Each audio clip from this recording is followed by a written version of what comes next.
Everyone, আসসালামু আলাইকুম। এই যে আজকে জুম্মা মুবারকবাদ, সবাইকে জুম্মা মুবারকবাদের শুভেচ্ছা জানাই। আজকে শুক্রবার, সবাই পোলাও মাংস খায়, কুরমা খায়, বিরিয়ানি খায়। আমরা খাচ্ছি পাতলা ডাউল আর ব্রয়লার মুরগির মাংস। তুমি কি খুশি এই খাবার পেয়ে?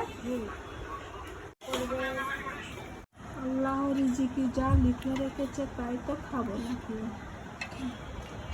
টাকা পয়সা থাকলে অবশ্যই একটা ব্যবস্থা হতো, টাকা পয়সা নাই, যেহেতু যতটুক পারি ছেলেদের খাওয়ানোর চেষ্টা করি।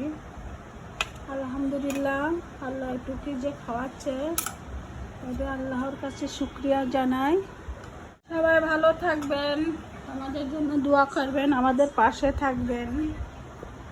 আসসালামু আলাইকুম, আল্লাহ হাফেজ।